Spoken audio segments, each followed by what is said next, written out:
disrupted. America that I fought for. Weird thing to happen. Hello, one and all. Welcome to this edition of Kitz Corner. It's been a fantastic day so far. So I'm about to show you this video here of how just quickly the governmental establishment destroyed the idea of pro-choice, which used to be, back in the day, actually meant something. When you were pro-choice, and that was kind of the direction I agreed with and respected, was when it came to, say, you know, abortions or medical procedures.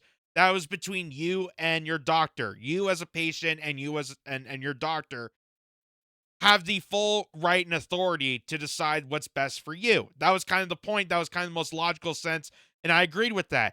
But they no longer call that pro-choice, because when we saw with COVID, there was no choice. There was mandates. There was tyranny. There was authoritarian measures. And no longer could they ever say that they're pro-choice. Now they say they're pro-abortion. Which, if you say you're pro-abortion, that's kind of a disgusting way to put it. Because no one's exactly, like, pro-abortion. Like, that's kind of a weird way to put it. That's like saying you're pro-murder. That's not what that means. You use the term abortion when you say something's awful or disgusting and you don't want to deal with it. What we really mean is that you're pro-choice, your bodily autonomy. And that was something that the most lefty of lefties were supposed to recognize. That was the biggest thing of being a lefty, was to be against authoritarian measures and allow people to make the freedom, the choices, to being able to choose what happens to their body. That's no longer the case here. And here's exactly why. Because this video, done by Milk Bar TV, is going to explain this to you. And profoundly shows our humble Prime Minister, Justin Trudeau, who really makes fascism look like some sort of model agency. Remember his campaign, everyone thought he had great hair. The Liberal Party is the party of the Charter of Rights and Freedoms. It defines us the way it defines this country. Enforcement measures in place will make sure that everyone is vaccinated. A woman's right to a choice in this matter is a charter right, is upheld by the Constitution.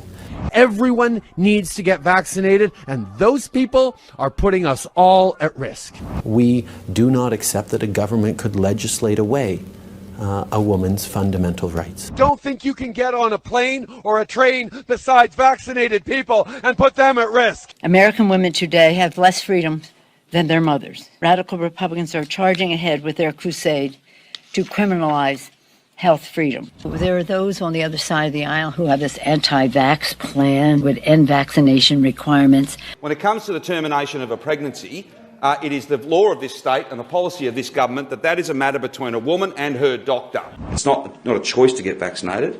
You must get vaccinated. In Roe v. Wade, the Supreme Court recognized a woman's constitutional right to choose. Constitutional right to choose. I'm announcing that the Department of Labor is developing an emergency rule to require all employers with 100 or more employees to ensure their workforces are fully vaccinated. The right to make a deeply personal decision with their doctor, free from the interference of politicians. I will sign an executive order that will now require all executive branch federal employees to be vaccinated. All. To rip away a constitutional right from the American people, which had never been done before, a fundamental right ripped away. If you want to work with the federal government and do business with us, get vaccinated. A direct assault on the rights of women. So I'm going to argue to you that mandates work. It will certainly endanger the rights that women have had for decades in this country. A lot of those people made the decision because the mandate was there, and it was the thing that moved them. And what this court has done and the Supreme Court's inaction in every way appears to be unconstitutional. A lot of them were hesitant, truthfully. A lot of them needed some extra incentive. Reason now it's 94% of our public employees are vaccinated because of those mandates. Condemnation of Roe versus Wade, actually probably the way that I would characterize it is the condemnation of the loss of a woman's right to choose. The government has already mandated vaccination across workforces. Just because you may hold a conservative position on an issue, whether or not that then gives you the right or the inclination to then remove another person's ability to determine their own position. You basically set the two different classes of people. If you're vaccinated or if you're unvaccinated, you have all these rights. If you are vaccinated, That is what it is. So, yep. Particularly when that position is whether they can determine their own health decisions. Customers must be vaccinated, then so too must the workers. Our approach is also grounded in the right of a woman to choose. Government-imposed mandates were relatively limited. So health, education, defence, police, and those who are working around our border and MIQ spaces. And so for me, it's a very simple concept. Party. Boy, hypocrisy. Fits many sizes. Oh my God. It's shining light. It's shining light to show you that the empty gesture of saying you have, rights and liberties and personal freedoms and choices. We're going to defend the right of Roe v. Wade. It's gone. It's completely gone. And it's not just Canada. It's not just America. It's global. It's a global term that now people don't have choices. People don't have the personal abilities and liberties to decide for themselves what's best safe for them. Again, I would say I'm on the side of pro-choice because fundamentally and principally, I believe that it should come down to a patient and their doctor when it comes to, birth, when it comes to medical procedures, all that. You are the patient. You are the medical consumer. You should be allowed to know and best decide for your best health. These people do not have your best judgment. These people have the judgment of pharmaceuticals. They have the judgment of Pfizer and Moderna and Bill Gates. It's just absolutely amazing just to see it out in the open. And I was kind of disappointed when they used Bill de Blasio, the mayor of New York. They didn't use the fry clip. I was kind of disappointed when Bill de Blasio was trying to bribe people by saying, hey, if you get vaccinated, free French fries. Like, it goes to show you how empty and stupid and just vapid these people really are. When you bribing people with French fries to take an experimental vaccine that is very safe and effective, I can tell you that. It's very safe and effective, according to, the lovely folks at YouTube. When they have to bribe you with greasy food to take an experimental procedure and not provide accurate information, that's kind of ludicrous. Very, very, very much so. And I just want to show you the lovely freedom that's provided through it. You know all about, what happened with Canada with the Freedom Convoy and, the police going after peaceful protesters in Canada. We know what happened in the United States. I want to take a look, though, at Australia, because Australia was one of the worst ones. It was one of the worst countries to have the utmost tyrannical authoritarian measures that crack down not just on protesters, but innocent civilians that were just living a normal life. And here's just how rogue the government of Australia did to its own citizens. Look at this. These rules, and they are as simple as they can be, then we will get through this together and we will get to the other side of it quicker. Melbourne is city to have endured the world's longest lockdown. Okay, they're shooting. They're now shooting. It's painful, but it is absolutely appropriate. Yeah, we're just at the intersection of Victoria and Lygon. They're firing at their own citizens. The police are firing at the people they're supposed to be protecting. It looks like a terrorist video. It looks like someone like ISIS and Al-Qaeda is storming into campuses. No, that's the police in Australia. Because in order to protect you from a respiratory illness, they have to physically harm you first. That's apparently the notion of this. In order to protect you from catching a cold, they have to physically harm you. streets, where an enormous amount of police are now gathering. It's the most important commitment for Victoria Police, enforcing the Chief Health Officer guidelines. Totally flatten that curve. Well, Victoria Police will take whatever steps they need to take. Protests don't work. Protests are not smart. They're not lawful. Have an ultrasound in an hour. Is anything in relation to a Facebook post? You know what?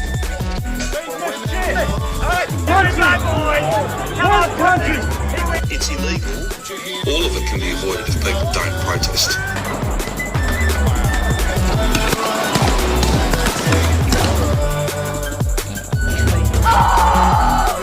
She doesn't want the vaccine, and look what they've done to it. Little kids are getting beaten by the cops to protect them from a virus, to protect them from a respiratory illness that resembles as a cold. A child is physically assaulted by officers during the pandemic in Australia. And no one is angered by this. I'm angered by this. You should be angered by this. There's been people that have been physically assaulted and brutalized for their own protection. You know, it's the same exact language that they used in the 40s in Germany when Adolf Hitler was around. It's the same exact language. We have to assert ourselves to protect you for your own safety. The exact same notion they used during COVID. And nobody seems to care. None of the late night comics are making jokes. None of the reporters are questioning and expecting an arrest. Nobody's doing a deep dive investigation on the complete global corruption scheme within Anthony Fauci and Bill Gates. At least not in the mainstream media, they're not reporting this. People were physically harmed, physically assaulted for a respiratory illness that they were trying to hide away the data and information so they wouldn't reveal that the people that were getting assaulted were the least likely to catch it. And if they were going to catch it, turns out it resembled the same symptoms as a common cold. She was a hero last year, and now look at this.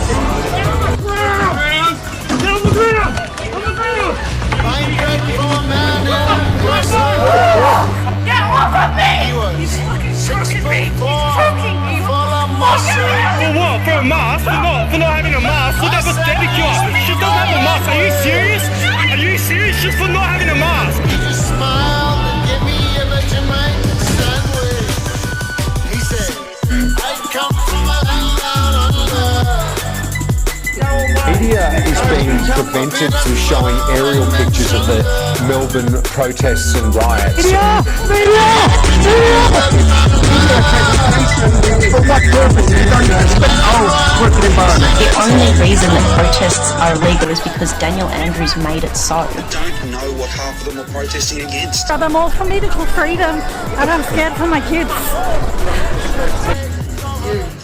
Well, a lot of them.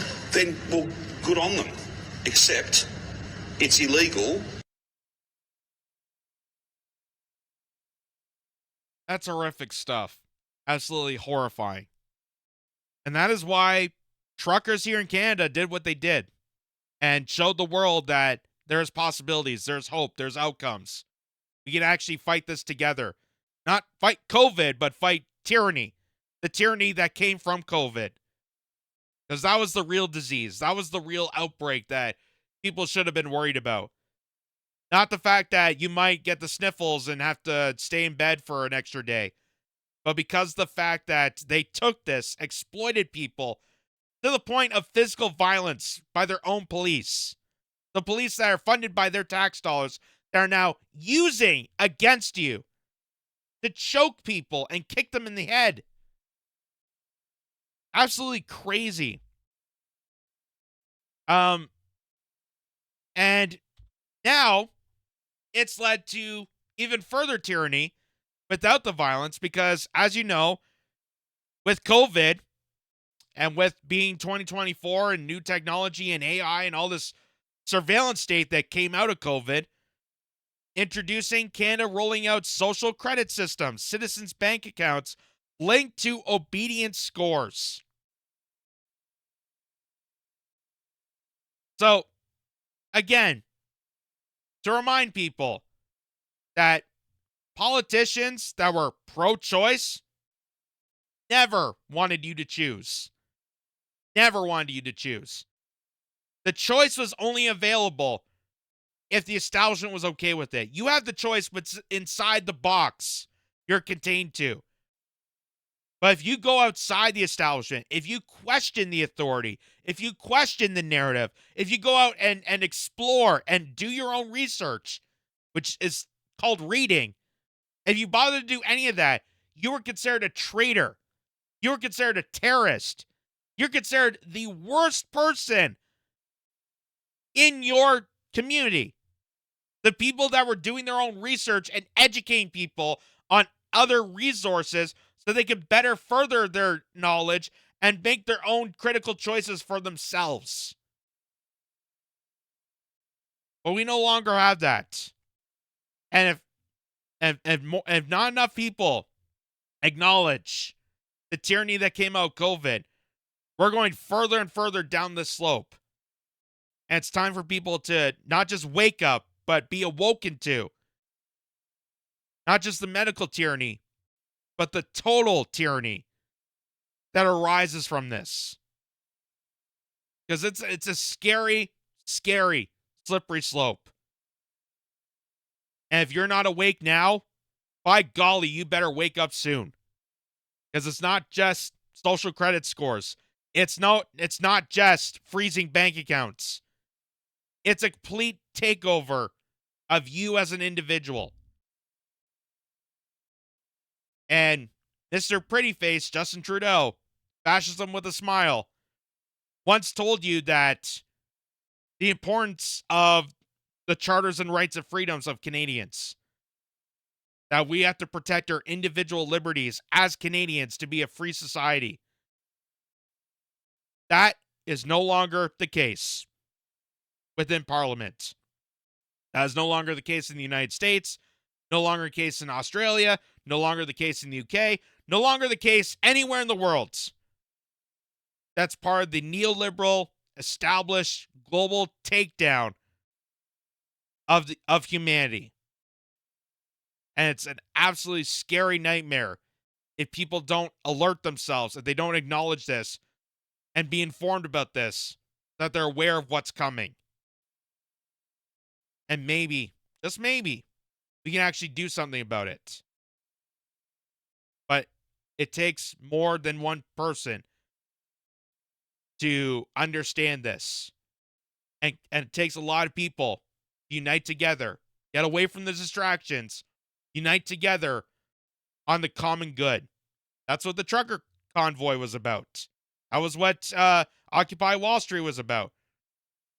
It got people together to realize the common goal. And we need more of that, more every single day. And you see stuff like this.